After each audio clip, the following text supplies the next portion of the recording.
आप सभी को मेरा श्री गौरी शंकर सीताराम राधे श्याम।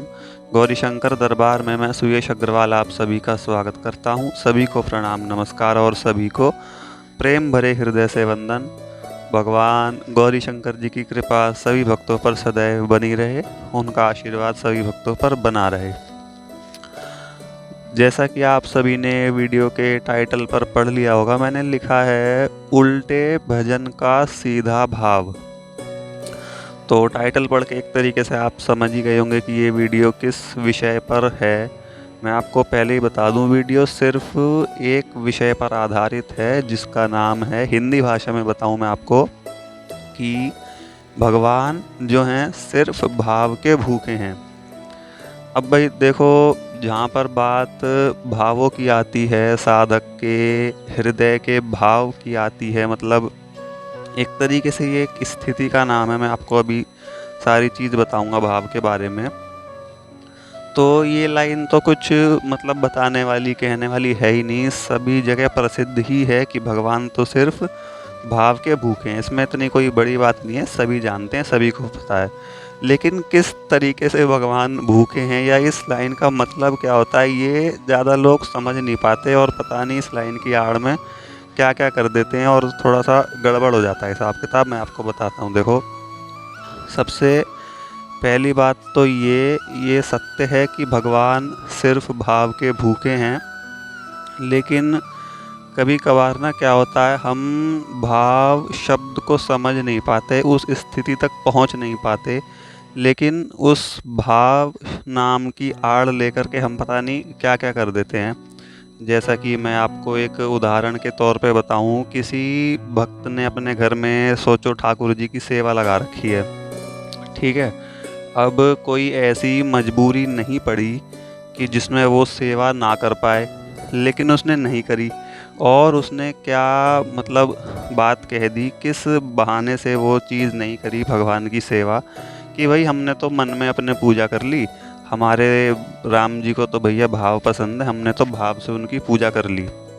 तो देखो, ये बात गलत है। भजन के अपने नियम होते हैं।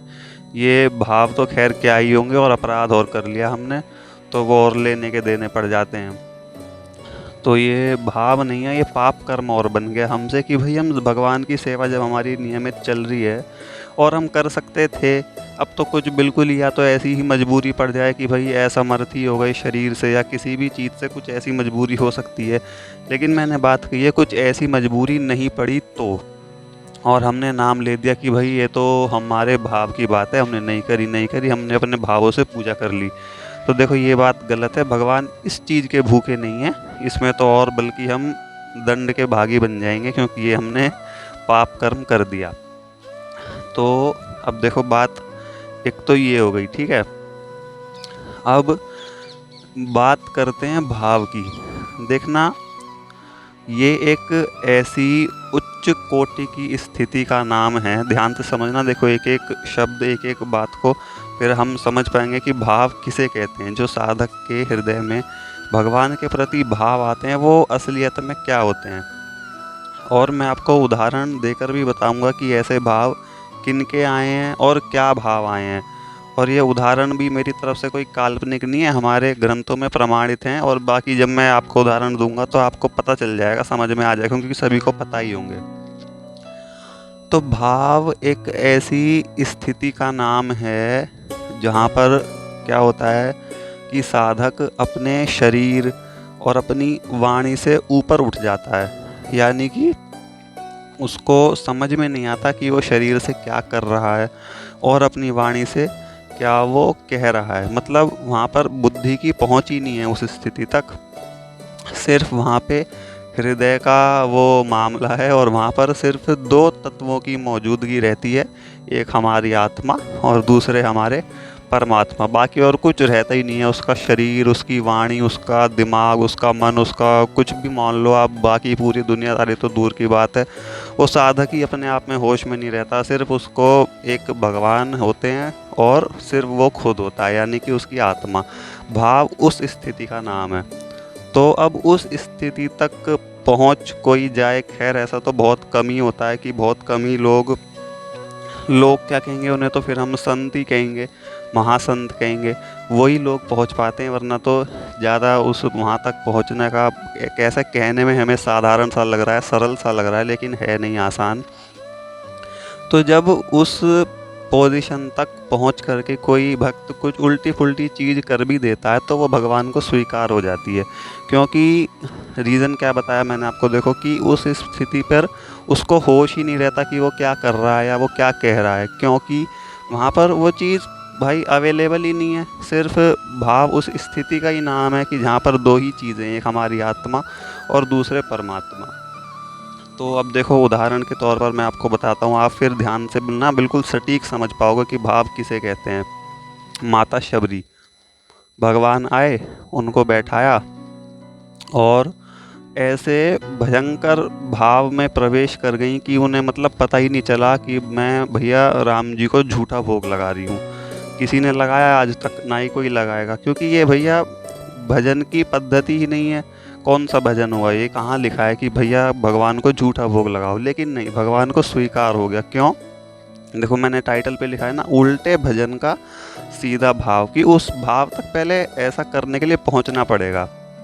अब हम उनका नाम लेकर के अपने घरों में या कुछ भी कहीं पर भी, मान लो मंदिरों में चलो लगाने लगे कि भैया चक चक के कुछ भी या किसी कैसा भी झूठा भगवान को भोग लगा दिए, तो हमारे भाव हैं। शबरी ने भी तो लगाया था, भगवान ग्रहण कर लेंगे, तो वो नहीं है। क्यों? वो ऐसा हो ही नहीं पाएगा हमसे, क्योंकि एक तो वैसे ही समय थोड़ा ऐसा चल रहा है। मैं ये नहीं कह रहा ऐसे भाव वाले लोग नहीं हैं, लेकिन बहुत ही चंद, बहुत ही कम, बहुत ही रेयर हैं। तो उस स्थिति का नाम है भाव, जहाँ पर ये पता ही ना चले कि सामने भगवान है। मतलब ये तो पता चले कि सामने भगवान है, ये पता ना चले कि मैं भगवान के साथ क्या कर रही हूँ या कर रहा हूँ। बस अपना आनंद में बहते चले जा रहे हैं, आंसू गिरे जा रहे हैं, भगवान को चक चक करके भोग लगा रही है माता। भाव क्या बना उनका कि मैं ये देख लूँ कि ये खट्टे तो नहीं हैं बेर, मीठे हैं ना, खाए पहले फिर खुद भगवान को खिलाया। भगवान को वो चीज़ स्वीकार हो गई, क्योंकि वो भाई साधक जो है उस स्थिति में है, भावावेश में वो है, उसे पता ही नहीं है कि मैं झूठा करके भोग लगा रही हूँ। दूसरा, ये तो सभी जानते ही होंगे, खैर इसमें बताने वाली कोई बात नहीं है। दूसरा उदाहरण देखो, विदुरानी जी का दे सकते हैं हम। उन्हें भगवान आए, उनके साथ भी ऐसे ही केस हुआ, बैठाया और भगवान के रूप सौंदर्य में ऐसी खो गई, मतलब ऐसा भाव बना कि केले फेंक दिए और छिलके भगवान को खिला दिए। ऐसा कहाँ ही हुआ है आज तक, या ऐसा कौन ही कर पाएगा, किसकी हिम्मत है? कहीं भाई आपने कहीं देखा है हम फल भगवान को चढ़ा रहे हैं, या तो छिलके सही थी भगवान को चढ़ा देते हैं, या फिर यदि हम छील करके दे रहे हैं तो छिलके तो फेंक देते हैं ना, खाली भगवान को फल का भोग लगाते हैं। लेकिन वो भाई अजीबोगरीबी भाव उनका, और भगवान को स्वीकार हुआ। ये बात ध्यान से देखना, उल्टे भजन का सीधा भाव। जब भाव हमारे ऐसी स्थिति तक पहुंच जाते हैं तो फिर भजन की क्रिया ना थोड़ी सी गड़बड़ हो जाती है। और वो, खैर दुनिया वाले तो उस चीज़ को समझ नहीं पाते। आज भी लोग कह देते हैं कि भैया शबरी ने तो झूठा भोग लगाया था, विदुरानी ने तो छिलके खिलाए थे, इसका क्या मतलब है? लेकिन दुनिया वाले उस चीज़ को समझ ही नहीं पाते, क्योंकि वो मैंने आपको बताया वो चीज़ है हृदय की, वो है दिल की। वहाँ तक सिर्फ दिल की पहुँच है, वहाँ तक सिर्फ आत्मा की, और परमात्मा है वहाँ पर। हम समझते हैं दिमाग से, तो दिमाग तो वहाँ पे पहले ही पीछे छूट चुका है, बुद्धि का ये सब्जेक्ट ही नहीं है भाव जो है। तो भजन की क्रिया ना थोड़ी सी गड़बड़ हो जाती है, क्योंकि उसको होश ही नहीं रहता वो क्या कर रहा है क्या नहीं कर रहा। तो फिर वो उस स्थिति में भगवान को स्वीकार रहती है। बोलो भक्त वत्सल भगवान की जय। तो बस मैं यही, मेरे विचार चल रहा था इसी विषय के बारे में, मैंने सोचा वीडियो बनाई जाए। मिलते हैं फिर ऐसी किसी भगवत संबंधित वीडियो के साथ। सभी को मेरा श्री गौरी शंकर सीताराम, राधे श्याम।